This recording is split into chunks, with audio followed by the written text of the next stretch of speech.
Welcome. I am so happy to have you here. We have been talking about doing this. We have. I feel like it's years. I mean, I actually, JP is my community. I raise my children here and I live here. And I've been working in cannabis since like end of 2016. And so I've been keeping up on JP, and I heard that, I think it was Core Empowerment. Yep, that's our company name. Yeah. So, and I remember being like, well, I need to be involved. Like, this is my community. And I remember trying to find you early on, and I found your name, and then I tried. So yeah, it's been a long. Everything taking forever. And then we met, and Boston. then and then there's been so much going on. So yeah, and then we just kept running into each other at all these events. Right. It was like, meant to be. We're here. All the way from JP and Maine. This Vermont. was the easiest commute ever. Yes, just right up for the me, street. exactly. So I love having you here. As you mentioned, we are in Boston, Yep. in the Jamaica Plain neighborhood, Yep. in the Core Cannabis Museum, Yep. Which is also the seed dispensary, and you literally have been here from the beginning and before. And right before, this used to be a little bowling alley and a pizza restaurant that, The Milky Way. The Milky Way Yep. and Bella Luna. Yeah. And so, we had a lot of we worked 4 with and Kathy. 5-year-old birthday parties here. Oh, so I love it. Yeah, this is kind of a sacred space to me. Yeah. Absolutely. We have a little plaque out there about it, actually, Do the you? Milky Way, and how it was always a yes, gathering place. It was a big thing for us. We really yeah. want to do that again, and we have. Yeah. You know, we're always having seminars and events, and we were actually just discussing having our first funeral here. Wow. Yeah, that'd be wild, right? Wow, that'd be great. Yes, a celebration of life. Absolutely. And, one of the guys that was in here in the previous podcast, he was a funeral director for 10 years and is now in cannabis. And I was like, how can we bring ceremony, cannabis use into the dying process? Well, that's happening. I mean, I work with a lot of nurses at the American Cannabis Nurse Association, and also Cannabis Nurses Network, and there are a lot of cannabis nurses, who are doing hospice end-of-life care. So that is out there happening. Well, certainly for the patients, but I was even talking about for the family. The family. Yeah, right. So, at any rate, please introduce yourself. Tell us about you and, all that you've been doing, because it's really amazing.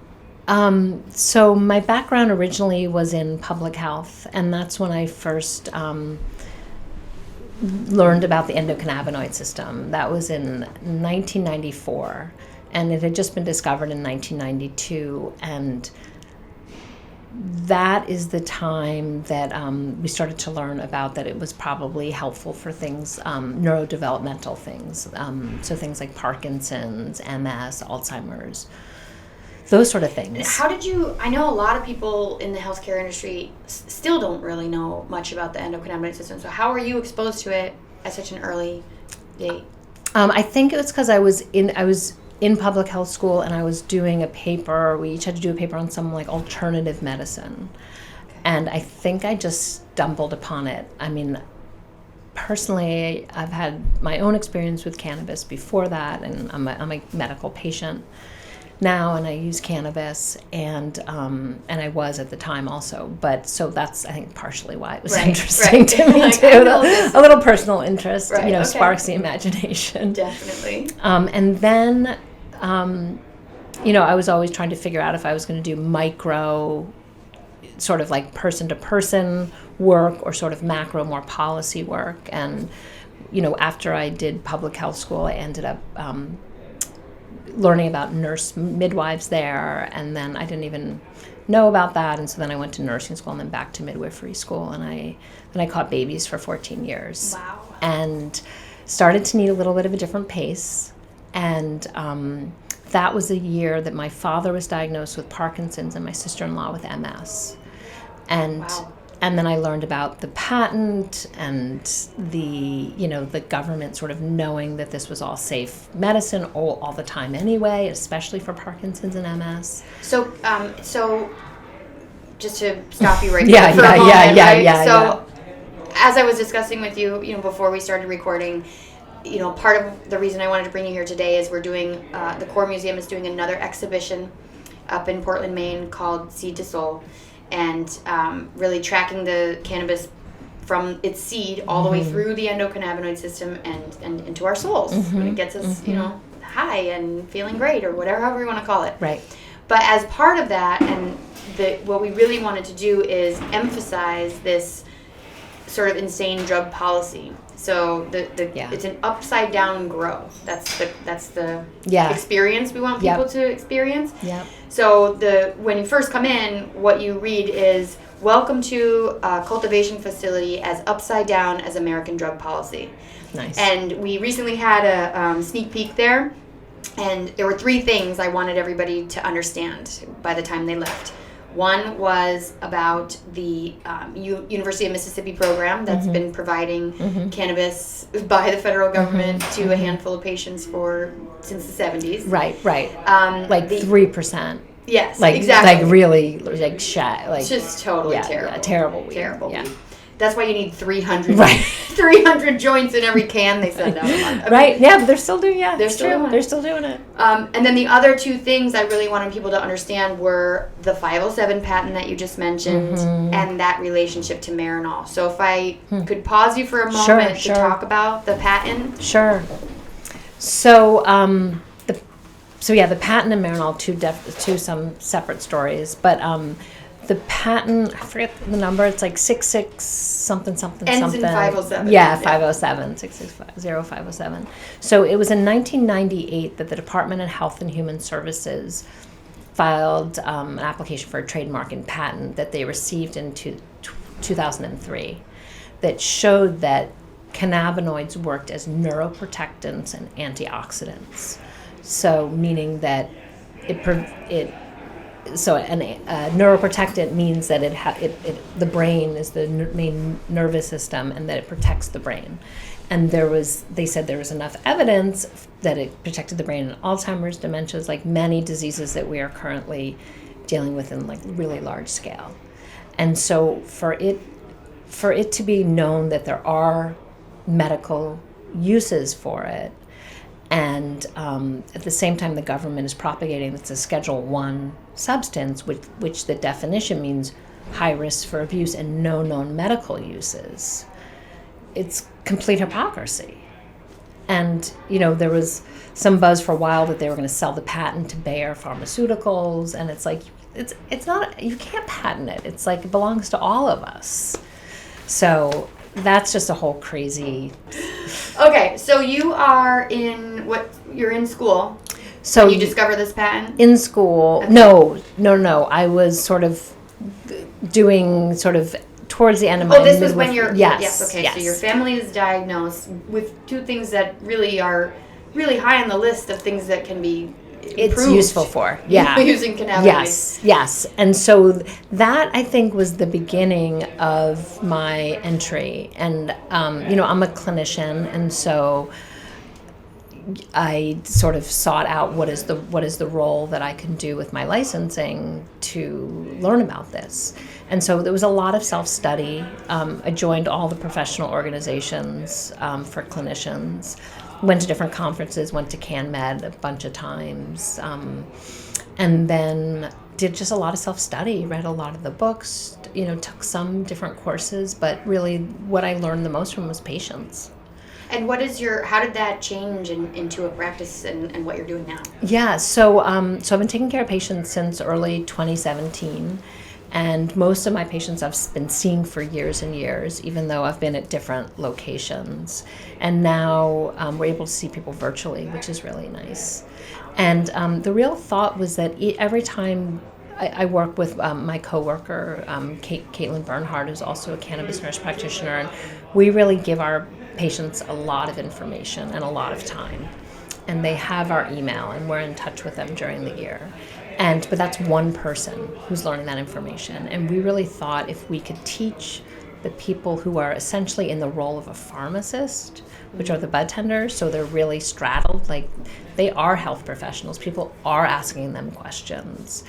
And that if they had the information, that it would sort of help many more people than the number of people we could actually have a conversation with. So we started an organization called Azala Education. And Azala is the first word that was ever used for medical cannabis in print back in ancient Mesopotamia. It's in a cuneiform, like clay tablet. And there were other worms for cannabis as fiber and cannabis as food, but azala was a first known word for cannabis use as medicine.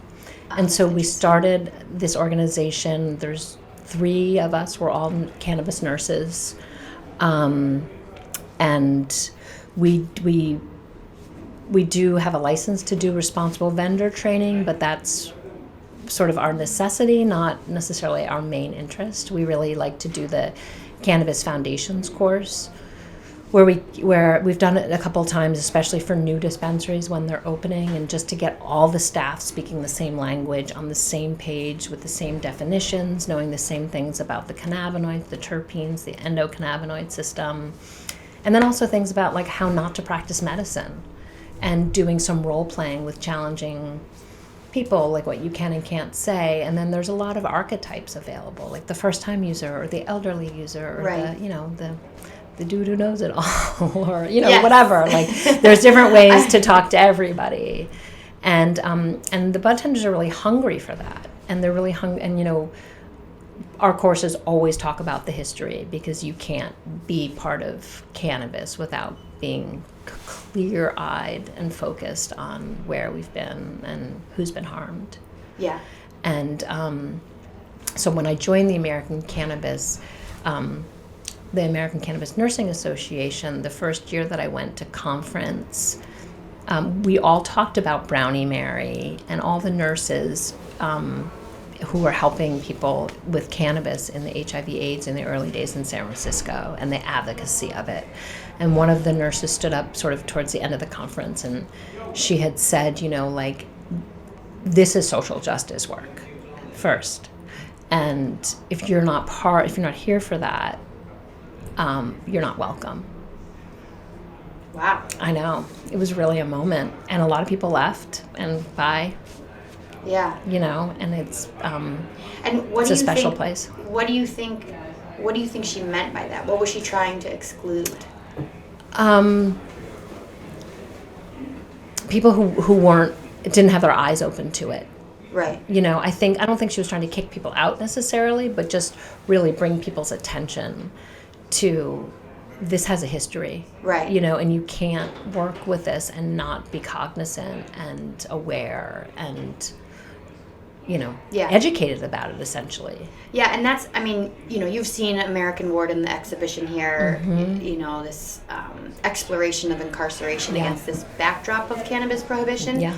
And that is, a social justice aspect of, the industry and a way to look at cannabis. But I also, I really like to zoom out and talk about, the way that we need to bring justice to cannabis users as well, and all the people like Brownie Mary who were really activists all that time. So in this next exhibition, I always describe it as more describing the shackles that have been put on the plant, the plant itself, right. the chemical impacts that prohibition has had on the plant, right. and the injustice to all medical patients who could have been using this all along, right. and really benefited from it. And to that end, I really love your intimate and intricate knowledge of the endocannabinoid system, of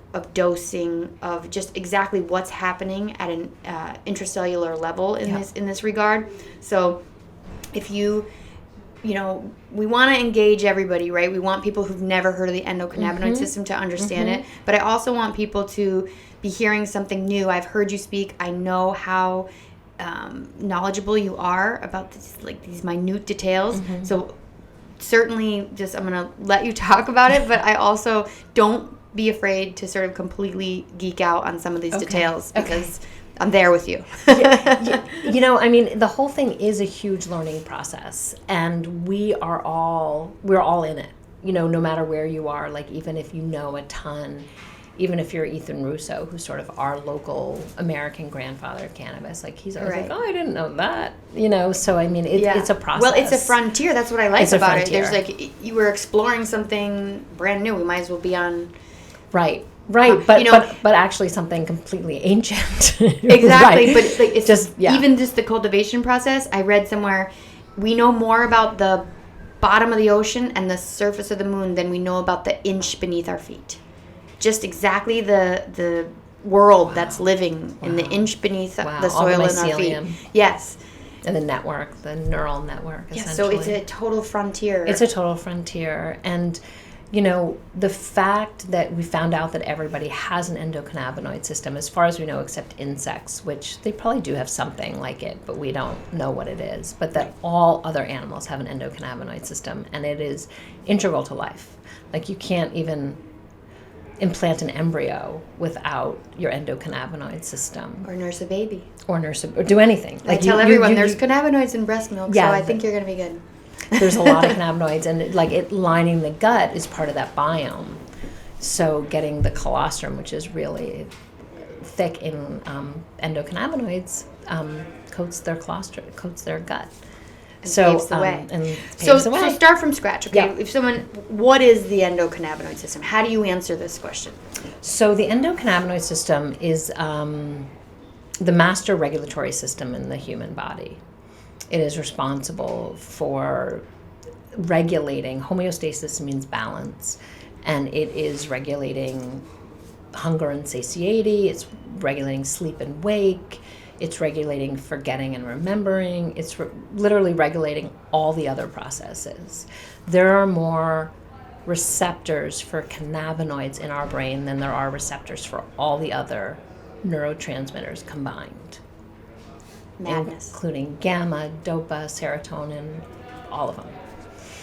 And so it was then in 1988 when they first figured out that they went to research why do people get high, essentially. And so they used like a marinol or a synthetic THC, and they put people in scanners with radioisotope, and they saw parts of their brain light up.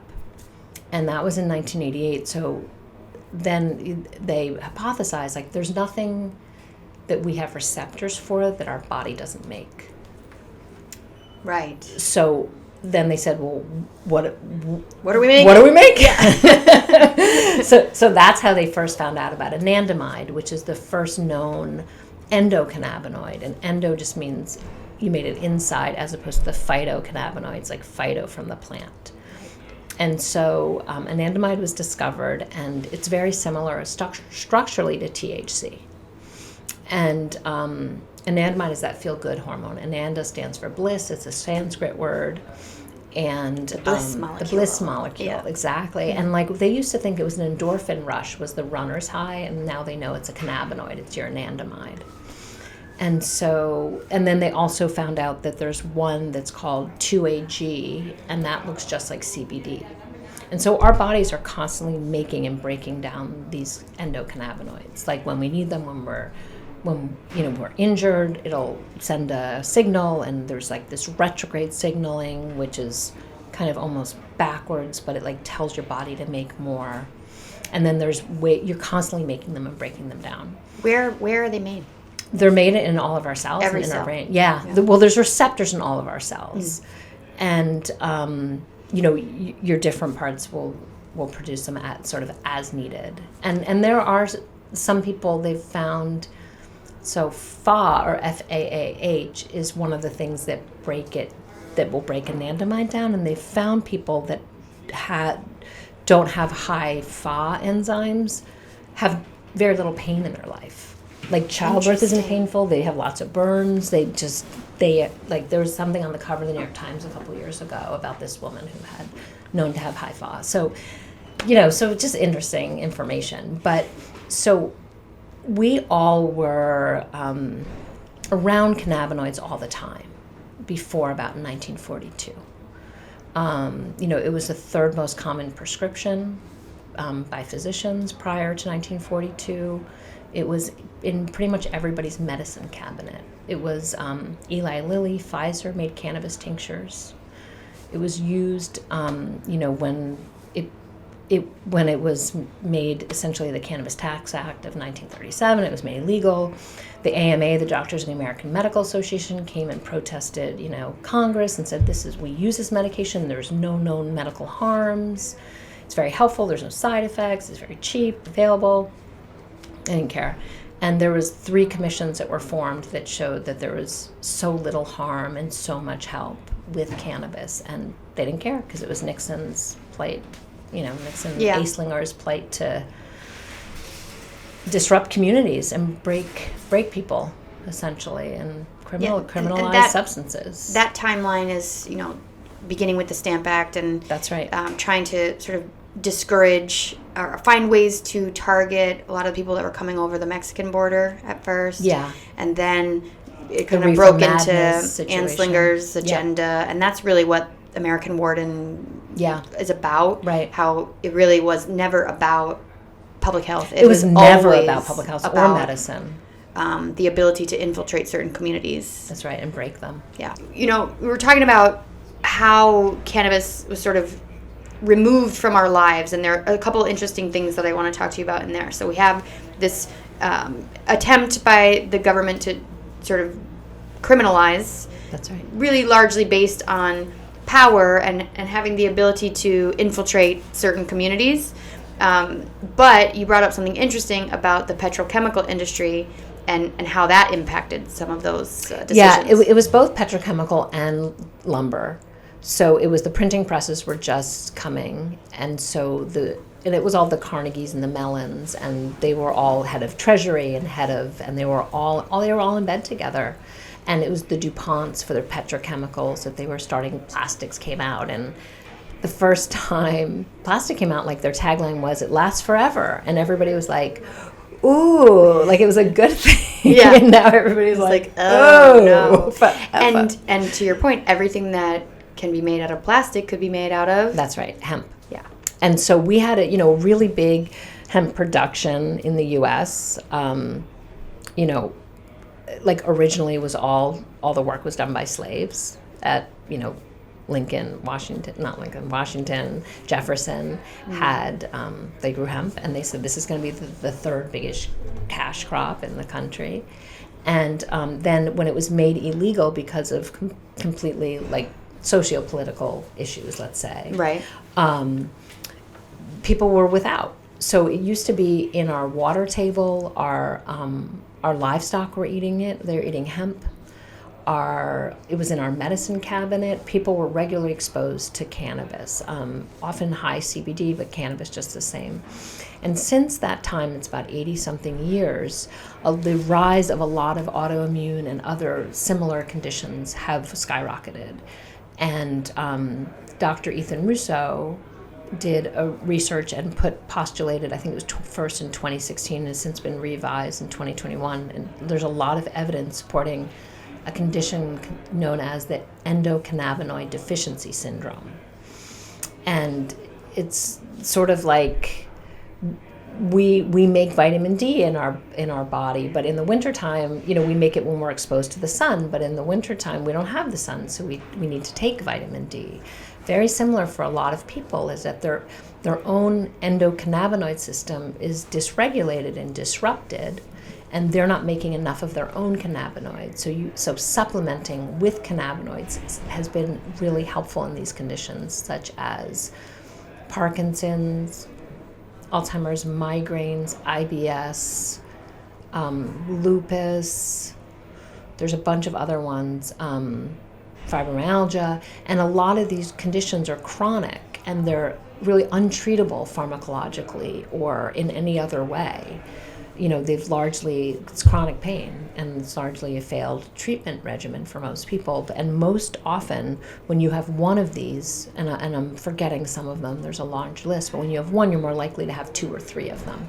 They sort of travel in packs, and they tend to really respond to cannabinoid treatment. And that's so interesting, and I have, just inadvertently ended up counseling a lot of people, despite not being a medical professional, just from knowing a lot about this compound. And I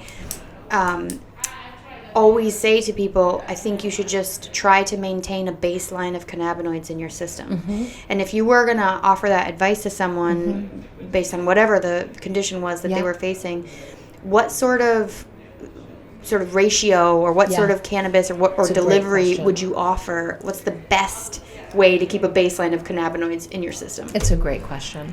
So it really depends on what the let's say the goal of the person or how the person feels with different vehicles of consuming, but also how comfortable they feel with intoxication, if they want to feel high or not. Generally speaking, once you're at a ratio of about 5 parts CBD to 1 part THC, it's no longer intoxicating. So, I have a lot of older patients who they're like, I don't want to feel high. I just have Parkinson's. I just want to, not drool so much or something like that. So, they really don't want to feel high. And also when you're more elderly, there's more of a risk, fall risk and things like that. So I would generally recommend something 5 to 1 CBD dominant or higher. And generally for someone who's really using it as a supplement, something like a tincture is probably easiest. It's probably most cost efficient.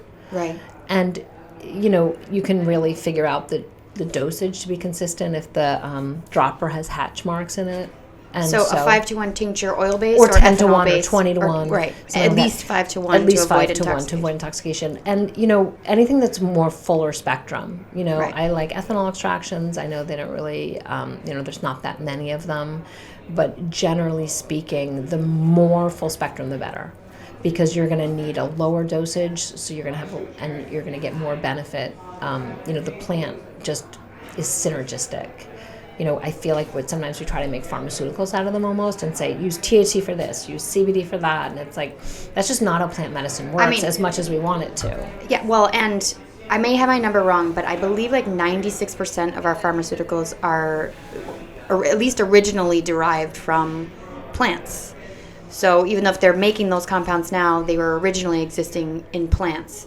And I have a real problem with the single molecule medicine approach of the FDA, just intuitively. I have a biochemistry background, but I'm obviously not an expert in pharmaceuticals, and I'm sure a lot of people will balk at like me saying anything about it. No. But it doesn't make any sense. It doesn't make any sense. I mean, when you think about single molecule, like it's almost like a one-way or two-way biodirectional system, where cannabis is more like if you picture like you lay chicken wire all over everything.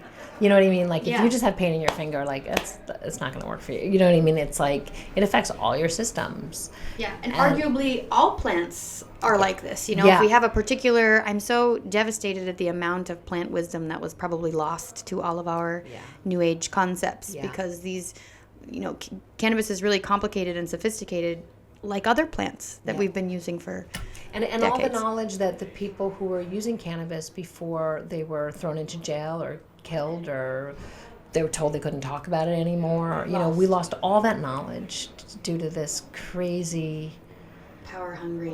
It's you're right. It is all power. The base of all that is the base of everything. Right? Yeah, it's power. Yeah. So if we're just trying to come up with the best baseline, you want to say at least a 5 to 1 if you don't want to feel intoxication. That's right. And do you have a preference, so full spectrum, but do you have a preference if it's in a lipid or an alcohol base? I know we talked a little bit about bioavailability. Yeah. So there are starting to be tinctures that are, and tincture just means medicine in a bottle. Mm-hmm. So, somebody will say, I tried the tincture and it didn't work for me. But they might have tried something that was like a CBD isolate and was like 300 milligrams in a whole bottle. And so never use more than 10 milligrams and not with food. And so, you can get 300 milligrams in a bottle of an isolate. You can get 4,000 milligrams of a full spectrum that you need a very little amount. And they're very different products. And so, when I think about what is best, if somebody has trouble with the oily taste or something like that, then I think a water-soluble tincture, which they're just starting to come out with, there are some brands, would be great because you can just put it in your water. Are there a full-spectrum water-soluble or just isolate? Probably, but I don't really know. I haven't heard of that I feel, I'm sort of a purist. I like flower. I feel like the full spectrum, if someone's really worried about the risks around flower, I would say to vaporize it. Vaporizing the flower, we have lots and lots of safety data on that. Yeah. But to get back to what I probably most commonly recommend for supplementation, like what I give my father and my sister-in-law, is a 1-to-1. Okay. That is generally my go-to. We have so much safety data on 1-to-1. There is a a spray called Sativex or Nabixols that's 2.5 milligrams of CBD and 2.7 of THC that is in 30 countries. So it's been cleared by 30 different countries, like FDA-like bodies, to be safe and effective for the pain of muscle contractures in MS. And that's an oral mucosal delivery. It's an oral mucosal spray. That's right. I created the first oral mucosal spray on the East Coast. Really? Yeah, 10 years ago when we first started in Connecticut. So it was like, we have to do this, coming from pharma. I'm like, this is a great delivery mechanism we can go through. Yeah. A whole different, we don't have to go, all the way through the digestive system. It's great. And it's it could be closer to smoking if it's a true... So there are things in the market that I've seen so far that are just like tincture in a spray bottle. Right. It has to have, it's sort of like the patches. Like if you get a patch that has estrogen on it, it's going to deliver an exact amount at an exact time frame. Yeah. And we're just not there yet. No, and cannabis. A lot of those, especially with patches, I don't know, and I know we're getting a little bit off topic, but I was always under the impression that the molecule is too large to even cross. I think you need a carrier molecule of some sort. I don't know if you can get DMSO on the streets, but that's kind of what we need. So there definitely are transdermal products that it is complicated, and I'm not 100% sure how they work, although it's cell-to-cell communication, right?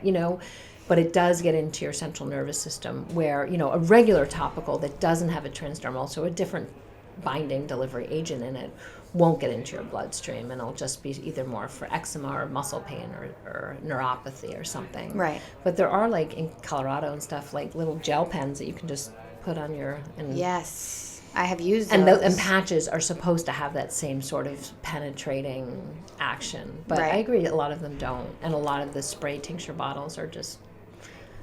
Tincture in a spray. Tincture in a spray. Yeah.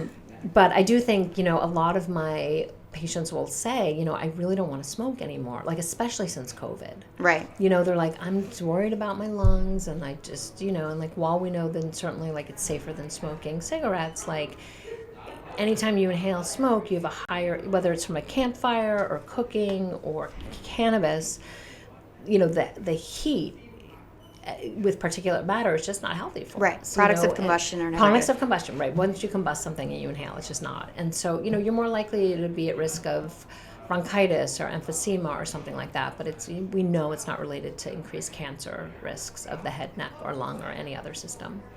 Okay, so we've gone through, so now we're at the point in time where, we've been existing alongside all these compounds for our whole human history. Now they're suddenly removed from society. Yeah. And we are facing something, essentially a deficiency in cannabinoids. Yep, many of us. And have a surge of autoimmune diseases. And now we're getting further along into the endocannabinoid system. So how can you sort of keep moving us through the endocannabinoid system and maybe some of the differences between other systems that manage the pharmaceuticals we do use, and then just keep going. Take us on this journey until we're all the way to the cellular level.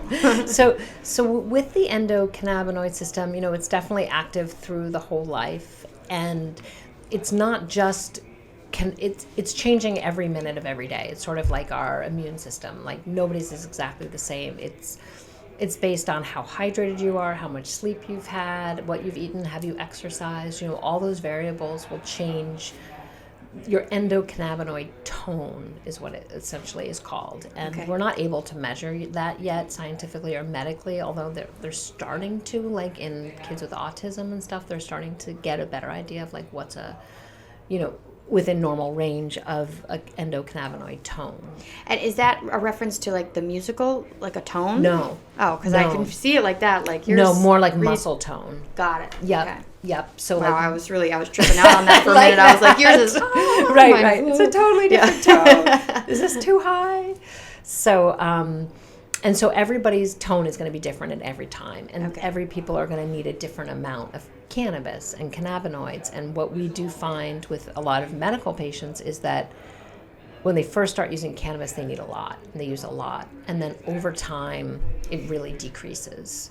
So most people, it's because their endocannabinoid tone is balancing. And then some people will be like, I talk to some people now who used it a lot in the beginning, and they're like, I don't know, use like a one hitter, maybe 2 or 3 times a week, a couple puffs, and that's really all.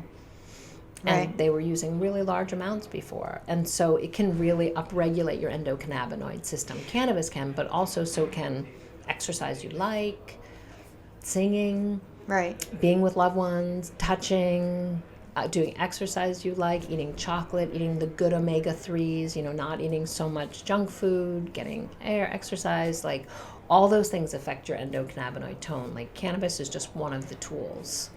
So to do that. how does that relate to, when people use a ton of cannabis, so you're dabbing every day, Yeah. and then it becomes like super expensive, Yeah. and you are increasing your tolerance. Yeah. And essentially there's this, I never tried it, but what I have heard is if you just stop using all cannabis for 28 days, you sort of reset your receptors and you can go down to a more economical dose. So it's really interesting we're talking about this because I was just writing something for this yesterday. So it's actually 48 hours. What? Yeah. 48 hours Isn't that without like THC. cocaine? Like, that's like I a don't cocaine know. number. Okay. But 48 hours without THC will reset your cannabinoid receptors. Wow. So you can start back at a third to a half of what you were using before, or even better, switch to a 1-to-1 like product, which still makes you high, but doesn't really affect your short-term memory so much, and you can't build tolerance to 1-to-1. Your body won't. Oh, wow. And so that's always a good thing. Or if you're going to keep using to take a 2-day break and people can still, let's say, smoke CBD. There's some people who use CBD cigarettes during that time. Yeah. But it's a time to stay hydrated and do all those other things we talked about your endocannabinoid system, like going bike riding if you like bike riding, or that sort of thing, and being really hydrated. And then 48 hours. And 24 is better than 12, and so it's not like that or nothing. If somebody's like, I can only do one day, it's like, okay, do one day. Do one. It's gonna be better. Yeah, because I think 28 days was just daunting for some people That's who crazy. just really realize Yeah. a lot of days without cannabis. But so essentially what happens is, if you picture the receptors almost like little submarine, like with their little periscope up. Okay. And then the cannabinoids come and lock onto them, and then they go down. And then they're down, and they're sort of flooded, so you can take much more cannabis, and it's not going to do anything. And then the body, it sort of stays down for a while, and then it's like, is there none around? And it starts to come up again. Okay. And so if you give it 48 hours, they will come up again, and you will have more cannabinoid receptors. Right. And so it's like sort of frequent high use of THC just really sort of shuts them down. They're like, it's sort of telling the endocannabinoid system, I don't need you. Right. And that's true. So it shuts it off. That's true in a lot of mechanisms, right? I just remember I had a friend who had used ecstasy, and and you can't eat ecstasy or MDMA and then eat it again because it doesn't. That's right. They're all down. All your submarines are down. It's very similar. I mean, it's very similar. But these are receptors all over. But yeah, that's exactly right. But mainly in the brain and spinal column. It is true. I mean, that's more of a serotonin situation. Yes, exactly. But cannabis is a serotonergic. It affects that system as well. So, and speaking of that, can you talk about a little bit the differences between where these receptors live in our body and some of the... So, generally the CB1 or cannabinoid 1 receptors that are most sensitive, more I would say to THC, are mainly in our brain and spinal column, although they are everywhere. They are in the in different layers of our skin and all things, but concentrated in the brain and spinal column. And CB2 receptors, which are more responsive, let's say, to CBD, are more periphery and immune organs. But like I said, they're everywhere. Right. And but it's a lot more complicated than that because there's a lot of other receptors. Like there's PPAR receptors and GRP18 and vanilloid receptors that the cannabinoids interact with and affect things sort of down the line. Okay. So the CB1 and CB2 are part of the story, but like CBD interacts with 30 different receptors and enzymes. So it's sort of known as the promiscuous molecule. Caitlin does a great education piece about CBD being the promiscuous. So even if it's there's not, so many ways that it interacts. So just, it's sort of derivative knowing about the CB1 and CB2, but it's a good place to start.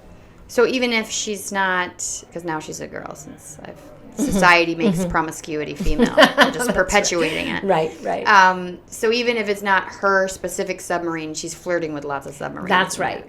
Okay. That's right. And also like the ways that cannabis works for pain, is multifactorial. Some of the stuff that it uses, let's say vanilloid receptors or capsaicin receptors, that are more sensitive to the heat, the pain of heat, or the burning, more of that sort of thing. So there's different. So we're just learning. So I know. So it's a frontier. It's a frontier. We're very nascent in that area, which is fun. Yeah. We're nascent in most of the areas. Yeah. We just pretend we're not. True. So the other question I have is, so why can't you overdose? Understanding what we do know about the endocannabinoid system, explain why you can't overdose on THC like you can on opioids. Right. So essentially, our brainstem is responsible for most of our functions of life, like breathing, heart rate, those sort of things. And there's receptors for opioids and benzodiazepines in our brainstem, but there are no receptors for cannabinoids in our brainstem. So there's no way to they've done research on monkeys and given them crazy, you feel like you want to die. Yeah. But there's no known, lethal dose. Lethal dose. And eventually, when they are, just ratcheting up the doses on these poor primates, what do they just shut down and fall asleep? I mean, my experience has been too much THC and you pass out. I mean, you might feel really miserable at first. Yeah, I think there's some mania, but generally, I think people generally pass out. With the monkeys, that's a really good question. I don't know what their behavior was or what the research was. That'd be a good video. It's hard to stomach a little bit for me, honestly. Oh, it's awful. Yeah. We could talk about, that might be my societal rant, is how we treat, especially primates. This is awful. Yeah. So we sort of, landed on understanding the difference between where these receptors are and why you can't overdose on THC. And, if these receptors aren't kicking around in your brainstem, then a lot of the automatic nervous system, things that regulate your heart rate and your breathing, can't be sort of short-circuited by these compounds in the way that opiates can. Did I explain that correctly? That's correct. Nice. That's correct. And some of the stuff that we've also found out is that, a lot of people will use cannabis to get off opioids or in lieu of opioids, but there's many people who need some opioids. Yes. And what the research has shown really clearly is that you can use opioids much more safely with cannabis. Is that you need less opioids, so you have less side effects, and you need a lower amount, which is just more beneficial. So there are a lot of patients who just will use both, but at smaller amounts, which, it's not about a zero-sum game, it's about harm reduction. Yes. And it's, everybody doesn't need to be off opioids, if you want to be, or if they've been damaging to you or they're harmful to you. But, I'm not an absolutist, and I feel like better is good. Yes, so, and I agree, and I'm not anti-opioid, and I think we get in that space a lot where it's this, like you said, absolutes. And there's some people, the pain cannot be touched without opioids. I mean, they are a miracle for a lot of people. Especially the first 2 days post-op. That's really the go-to. The best drug for But as you said, in partnership with cannabinoids, you can use them in much lower doses, and that data had that study, those handful of studies that everybody always cites, have been around for a really long time. And there's more and more. There's lots more data showing that. And we also know that in states where cannabis is legal, they have a decrease of 25% in opioid deaths. And so if they were really serious about the opioid crisis, cannabis would be legal everywhere.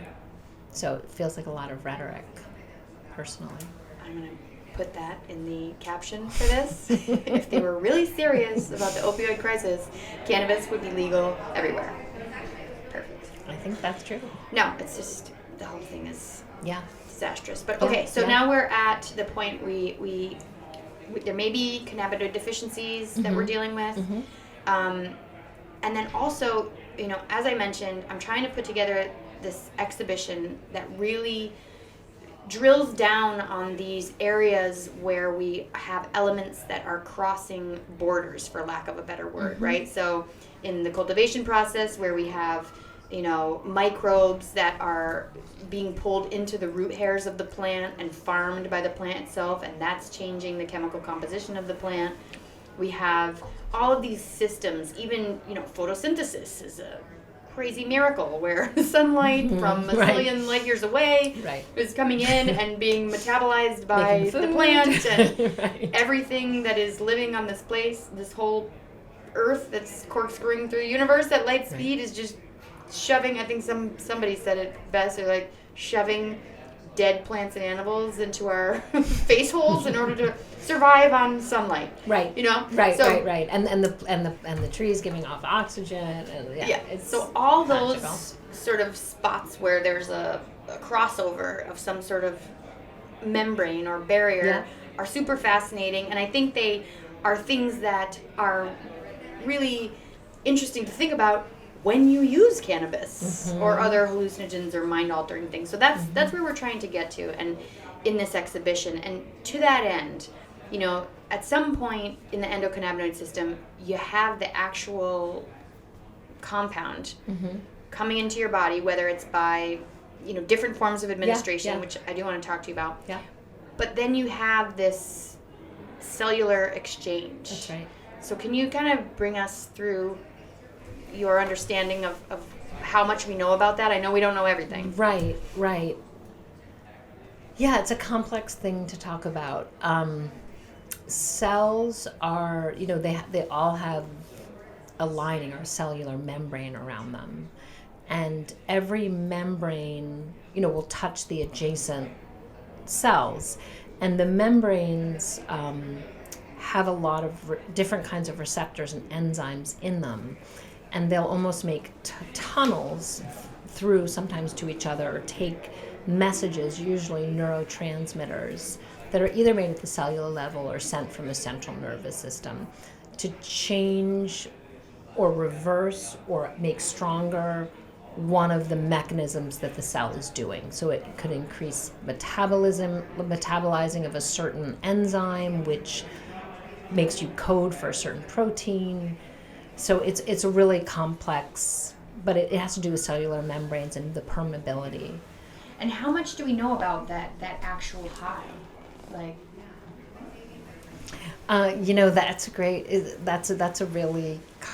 That's a really interesting question, because first of all, it's different for everybody, right? I mean, a lot of people really enjoy feeling high and they feel euphoric with it. There's other people who find it, they like to be more in control and they find it really uncomfortable. And I don't know what we know about that on a cellular level, because it's also a different amount of THC will make one person feel one way and another person, even your twin, feel a different way. Well, and a lot of that is dependent upon a lot of things, right? Yeah. So when we first started, we were talking about, bioavailability of the compound based on how you took it in. That's right. So whether you smoked it or ate it or any of those things, and the oral mucosal spray for your buccal glands. But also, what I thought was so fascinating, what you ate. So if you want to walk us through some of those things, if you want to really enhance your high, make your weed go further. Yeah. I mean, there are definitely a lot of ways to do that. I think, so the different delivery vehicles or different delivery methods, often it's sort of guided by what the person's interested in doing or willing to do. Like some people are like, no, smoking's not, I live with my blah, blah, blah, smoking's not an option for me, flower's not. So a lot of that will be driven by what the person's comfortable with or what they want to do. But I mean, something like inhalation, you you feel it within 90 seconds, so within a minute and a half. And usually it'll peak by 15 minutes, between 5 and 15 minutes. So by 15 minutes, you won't feel generally more than that. So that's coming directly into my lungs. Mm-hmm. It's reaching my alveoli, That's right. However you want to say alveoli. Where oxygen exchange is taking place. That's exactly right. And it gets into your bloodstream. It gets immediately into the bloodstream. Poof, it's in my bloodstream. And so great if you have breakthrough pain or if let's say you have trouble falling asleep, great. If you have trouble staying asleep, not great, because usually with inhalation, it won't feel it after 2-3 hours. Okay. Generally, that's generally. Whereas something like an edible, a traditional edible, it'd be great for somebody who has no trouble falling asleep but wakes up in the middle of the night. So they would take that right before bed and with a fat source, because an edible is lipophilic, which just means fat loving, and it's going to work much, much better. Like what I told you before is like essentially taking a gummy on an empty stomach. You're only going to get between 4 and 12% of those cannabinoids into your bloodstream, which I thought was amazing. Super low. But now, if you take it with a fat, you're going to multiply that by 5 or 6 times. Which, so now we have this, age-old pot brownie, right? Which is so that's the thing. Like, it doesn't have to be a full meal, but you have to have some fat. So if somebody's like, well, I had fruit or something, like that doesn't really work. So generally, if you're going to eat an edible, you want to have some fat with it, and something like a brownie has enough fat in it. So a lot of people will say that edibles feel really unreliable, but that's because mostly people don't pay attention to when they're eating and when they're taking it. So a baked good, anything that has fat in it, and then if you are going to eat a gummy, you mentioned earlier, a handful of nuts. Yes, spoon of peanut butter, slice of cheese, anything like that. However, there are products in the marketplace now that are nanoemulsification or fast acting. And those have a much higher bioavailability because they're water soluble and they get into your system faster. People feel them faster. They also disappear faster. So usually by 3 or 4 hours, they're gone. They can take anywhere from, some people say 15 minutes to 45 minutes to kick in. So but the products aren't labeled like that. Right. Which is a problem because, consumers will be like, 10 milligrams is 10 milligrams or... Well, and it isn't only the time, right? It's the bioavailability. It's exactly the bioavailability. You could have a 10 milligram classic cannabinoid, lipophilic, or you could have a nanoemulsified 10 milligram water soluble, and those are going to hit you much harder. That's right. Because they don't need to be carried. Right, they don't go through your liver. They're water soluble, so you feel them more quickly. They're immediately in your bloodstream. They're going into your bloodstream. Not immediately, but about 15-20 minutes. So in a normal route, right? Mm-hmm. Let's say I'm a little cannabinoid, mm-hmm. and I'm let's say I'm just in a brownie, mm-hmm. regular fat. Yeah. You're a THC cannabinoid? THC. Okay. Might as well be the heavy hitter. Okay. And although I like the promiscuous CBD. Okay. So I'm in a brownie. I'm in April. I get to April's stomach.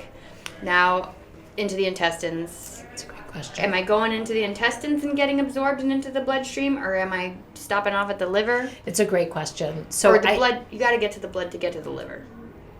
You got to get to the blood to get to the liver. That's right. That's right. So either way, we're going into the intestines. Yeah. It's a great question, and I don't know if I know the answer to that. Like, we have to do this animation where it's like, I'm a THC. No, it's a great, because smoking is the lungs, and then the alveoli and the oxygen exchange, and the liver, which is the cytochrome P450 system, which will turn THC into 11-hydroxy-THC, which is about 3 times stronger than regular delta-9 THC. Can we make 11-hydroxy? Why don't we just make that? It's a good question. People have asked that before. I'm going to write that down. So we were talking about, the different levels of absorption. Yeah. And something really interesting that you said that we're gonna do a test on. Yeah. So next time I see you, all the things we didn't know, we're gonna try to figure out. And one of the things that I'll take responsibility for is this test of nano-emulsified Yep. versus just classic lipophilic THC. Yeah. So I'm going to do a 10 milligram. Oh, here you go, Mama. I'm going to do a 10 milligram fast-acting. Yep. And then I'll do a 10 milligram. No, 10. I'm like lightweight. I'm going to do 5. Okay. 5 of each. And then see what the difference is. Good, but I got to make sure that when I do the nano-emulsified, I don't eat fat. Well, you know what? Well, you can. It won't make a difference. Doesn't matter. It doesn't hurt it. But, try a 5 on an empty stomach and then try a 5 with fat. Oh, okay. Of the traditional. Okay. And then try the nano-emulsification I'm going to record it. Record it. Maybe I will do a high dose because it'll be way funnier. It'd be awesome. Yeah. Okay. And, maybe... Yeah, because during it, you'll be like, okay, scale yourself almost. Do you know what I mean? Like... I'll just be dancing. Yeah, exactly. Scale yourself. Or, yeah. Even especially if there's something going on, like if you have a little bit of pain or something like that. Yeah, like that's what we tell patients to do, like scale your pain now, use the product, scale your pain. Yeah. Because otherwise it's all relative, right? Yeah. And to that end, it becomes like what you were talking about. There may be warranted a change of labeling. If you do have a nano-emulsified product that is water soluble and therefore fast acting, maybe we need to tell the consumer that. Right. So they're not like, well, I can pop an edible and I'm home in 10 minutes. Yeah. Because it takes 45 minutes or an hour to kick in, and then they're popping and then they're driving. Yes. And that's not what they wanted. Exactly. And it's not what we want. No, I like that. Yeah. That's a good point. There should be an educational campaign on that. Okay, so a couple things I want to just rattle off to you. And sure. We'll see if you can sort of, just answer these in rapid fire. Okay.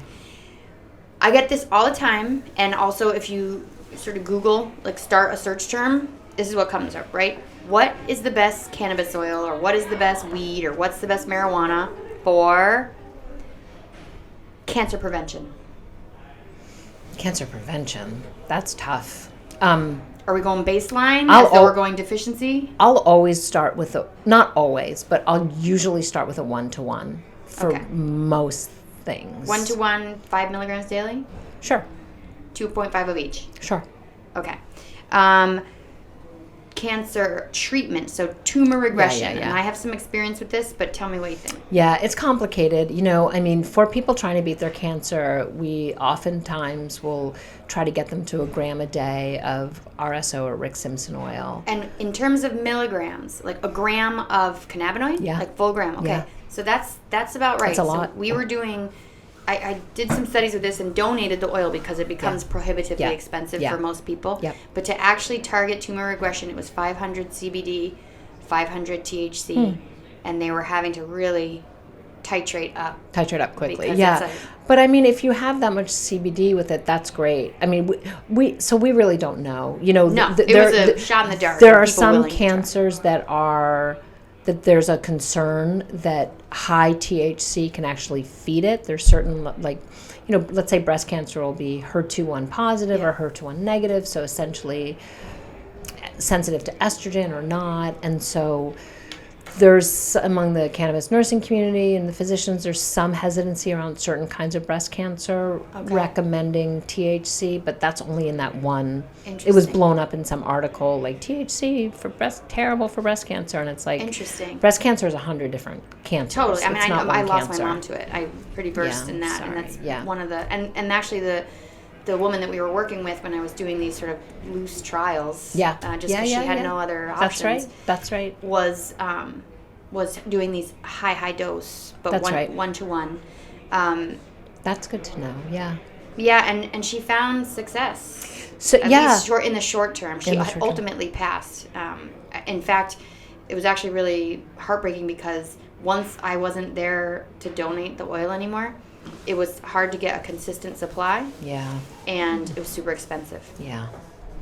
That's terrible. And also just what are you getting? Yeah. That's another really popular thing that people want to know. What is Rick Simpson oil? Right. So Rick Simpson was someone who treated his own cancer with oil that he processed that was very potent. Essentially, so that's why people call it Rick Simpson But there's nothing oil. in it. It's just cannabinoids. It's just cannabinoids. His was an ethanol extraction, right? His was an ethanol extraction, and I'm sure it was THC dominant. Yeah. But, generally we see a lot more of people trying to use it to manage the side effects of cancer and the symptoms of the treatment often. Hunger. The hunger. Like so we know Nausea. THC is great for hunger. What we're finding for nausea, especially anticipatory nausea that people get from chemo, is CBDA. So the acidic form of CBD. And we know the acid forms you can use at a much lower dosage, and they're a little more water soluble. The first time I knew that cannabis was medicinal, so I had really been using it just as a kid recreationally, and then to run, which was largely what cannabis has been in my life. But I worked on a boat for a while, a couple summers, and when you're seasick, there's nothing you can do, especially if you're already seasick. Yeah. I would literally, in shark-infested waters, gigantic tiger sharks, be like, I'm just going to jump in the water because I cannot be on this boat anymore. I don't care if I get eaten. I'd rather not be seasick. And then I thought, I don't want to smoke out here. It'll just make me more wobbly, And then I just gave in one day, and it was immediate. Yeah. If you are seasick on a boat, smoke weed. Wow. There's no other way. There's nothing else. Yeah. Interesting. Yeah. Except maybe some CBDA tincture or something. Yeah, well, like now that. it's getting dialed in. Yeah, whatever, exactly. All I mean, THC is, like I said before, it's folly to try to separate THC and CBD generally. But there's definitely times when THC dominant, but it doesn't mean an isolate. Right. But and those situations are nausea, hunger, to create hunger. Right. Where CBD can actually do the opposite. So when people say the THC really gives me the munchies, if they add some CBD, they're less likely to have that. It works more as an appetite suppressant. Okay, so along those same lines, what is the best cannabis for weight loss? So it's looking like THCV. Okay. Yeah. Yep, So we're finding a lot of insulin resistance effects with that. We're seeing some really great stuff. We're seeing some people, honestly, we see that with just cannabis as it is before, say, the molecule of THCV. If people are going to generally use cannabis, I have a lot of patients who have gone off their oral hyperglycemics, have gotten their blood sugar in check, because often cannabis, not only in itself will necessarily lower your blood sugar, but cannabis sort of makes those other lifestyle behaviors more appealing. So people will drink less alcohol, a lot less alcohol. People will start enjoying being out in nature more and get more exercise and be like, oh, I want to eat, grow some vegetables. So it's like a process. It's so true. I want to go outside, drink water, and stretch. Right, rather than I want to sit inside, smoke, and use wine. Yes. Drink wine. It's which like, makes me want to lay down. And so I mean, I think we do know that people who use cannabis have a lower BMI and lower risk and have lower rates of diabetes than people who don't. And people are like, how is that possible? You get the munchies. But it's like, it's all the things. It's all the things. But if people are looking specifically not to get munchies, they want to have a good amount of CBD in there, or they want to try THCV. Okay. Best cannabis for sleep? Either something that's a good even ratio, CBD to THC, and we're actually starting to see some CBG helpful for sleep also, and of some other things. Some people find THC more helpful, dominant THC. And what form of administration would you suggest for that? Because I know that's a big one, and people who don't necessarily use cannabis, they're like, I just need to sleep, put me down. Right. So that affects on what sort of sleep issue you're having. Most people I talk to can fall asleep but can't stay asleep. So if you it's that 2 to 5 where everyone's in a YouTube rabbit hole on some weird subject. Yeah. So then you really want to try an edible, which I also consider tinctures edibles. Okay. So you want to use an edible or a tincture as close before bed as possible, and you have to have a little fat with it. If it's not. What's the dose that you would recommend for that? Because I know it's a big one for newbies. It depends. I mean, like for older people or for some people, 5 milligrams is more than enough. And we know that, first of all, if you use a 1-to-1, you don't build tolerance. Right. But generally speaking, I haven't seen if you use less than 8 milligrams people building tolerance, 8 of THC. Oh, okay. So some people, if they're low, they can stay low for decades. So it's not cumulative. It's not. Okay. It doesn't seem to be. But if someone's using, let's say, 10 or 15 milligrams a night, they might go to 20 and then 25 and then that sort of thing. So keep it below 8 if you don't want to be to cost a fortune. Yeah. Or take that break every once in a while and take 2 days without it, and then you'll be back to your original dosage, and it'll work better. Best cannabis for, and I know this one, well, best cannabis for Crohn's. THCA. Yeah. Okay, so no decarbing. So it seems like it. It seems like eating it. Yeah, like eat it, having it in the decarb. gut. Okay. Like I have a Crohn's patient who grows it and mashes up the raw plant and puts it in capsules. So a lot of people like THC for the symptoms of Crohn's, a little bit of THC, especially in the morning. But THCA as a regular usage. Like a nutrient or like a nutrient, yeah. right. Like, and it would be best for people to grow their own, honestly, live plant and then just we started selling start clones eating here.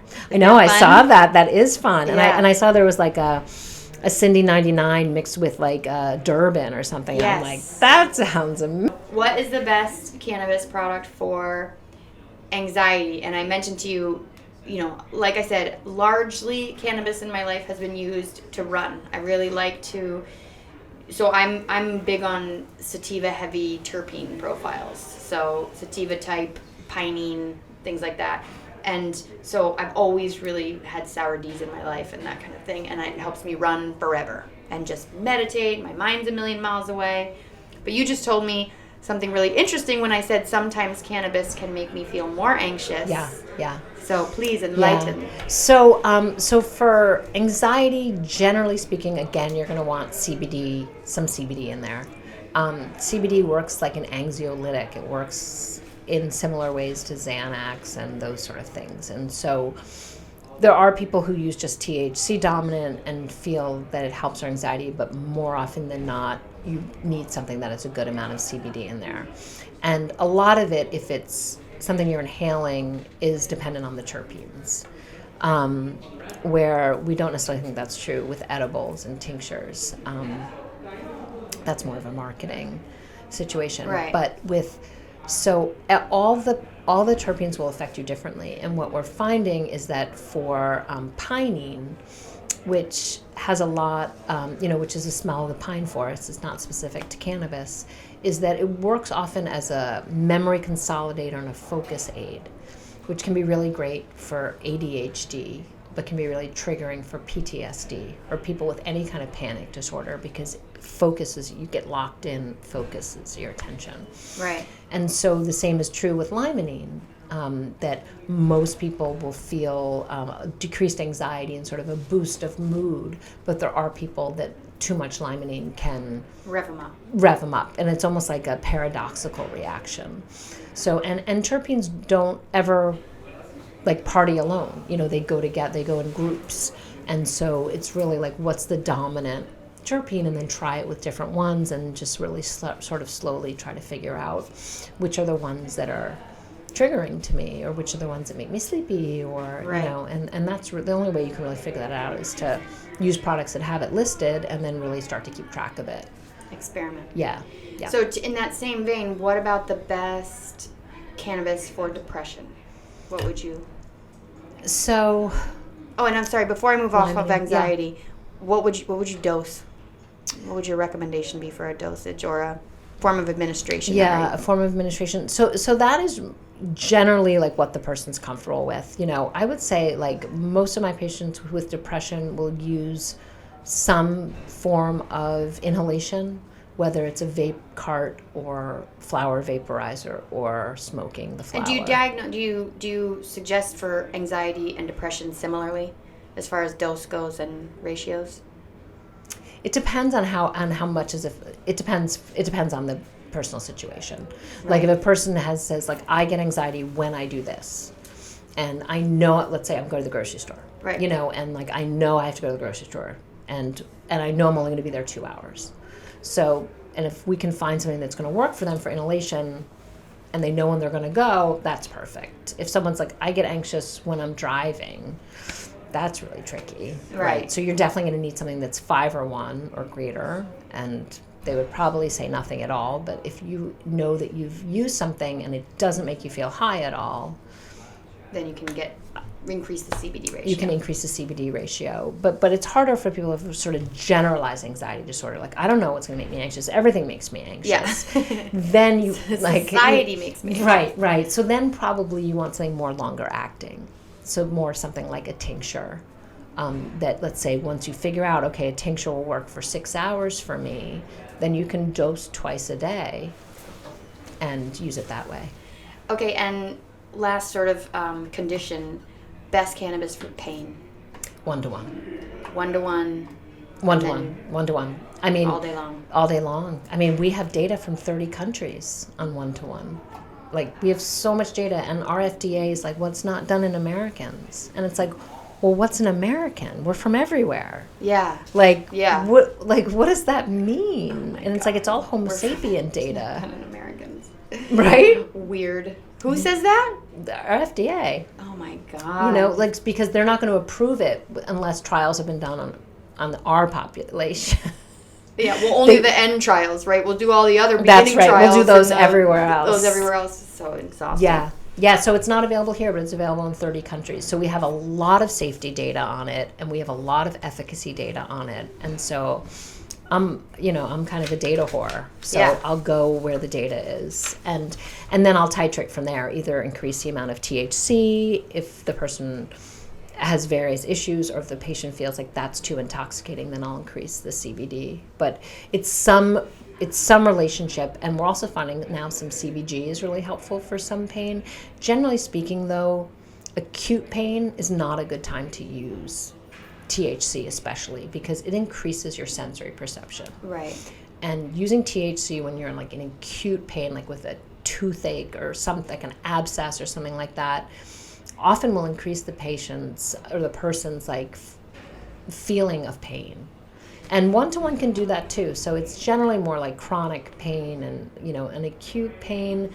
There are some people I talk to who say, I'll take a hit of something and that really helps. But it's just something to think about. But for the most part, chronic, you want to just keep that 1-to-1 in your system. I had a guy, military guy, he was a vet, and he had crushed his spinal column carrying packs up and down mountains and stuff. And he said, when I use cannabis, it's like I know the pain is there, but instead of being at a loudspeaker right here, it's coming from a speaker that's like down the hallway and in a room off to the left. Right. A lot of people will say, it doesn't take my pain away, but it takes me away from my pain. Yes, that's nicely done. Yeah. Well, that's all patients. I mean, I feel like most of stuff that I've learned has been taught to me by the patients. I mean, I've learned the didactic stuff and the stuff, but the really, it's an honor to take care of people and really see their progress, and it's amazing. Yeah. Okay, so I have a couple general questions for you. So, what piece of misinformation in the cannabis industry is most damaging in your opinion? I think the focus on high THC is most damaging. We're seeing more the cannabis hyperemesis syndrome, where people have the cyclical vomiting, which is related to usually high use of concentrates. Do you think that's cannabinoid related, or it some is. other? It is. Some other. It's cannabinoid related. Really? Wow. Yeah. We have data on that. Interesting. I mean, it's also people are more predisposed to it because of your genetics, but it is directly related to cannabinoid use. So I think it's bad for that reason. I think it's bad for, it trains sort of the new users, like what to be looking for. It's not as therapeutic. You build a tolerance faster. When the plant makes high THC, it cuts off making its ability to make other minor cannabinoids and terpenes. All the blah blah blah blah blah. Yeah, I think that a lower percentage THC with a good amount of terpenes is going to work much better. People are going to be able to use less. They're going to have less side effects. I think it's just a fool's errand what we're doing, and I think it's bad. I think it's also getting people, so then if they use something else, they're like, this doesn't work as well. Right. And they're equating the medicinal value with the high. And generally, like certain terpenes like myrcene, we know will like loosen up the blood-brain barrier, so it'll let more THC in. So if you could use something with less THC with more myrcene and feel... Which is why people say to eat mangoes before you smoke. Right? That was like, that's been in the subculture. Right. That's been the underground. Anything. Yeah. We were like, eat mangoes. Right, or chew peppercorns. Yes. For too much. But so I think that's sort of I have a lot of peeves, but that's my first one. And then related to that, my next question is, how do you feel about Delta 8? So I can understand why people in illegal states will use Delta 8. Mm-hmm. I won't use Delta 8 personally, and I don't recommend Delta 8. It's a synthetic cannabinoid. They take CBD and they put an acid solution and then a base on it, and then they wash it out. And so you are really relying on someone's chemistry.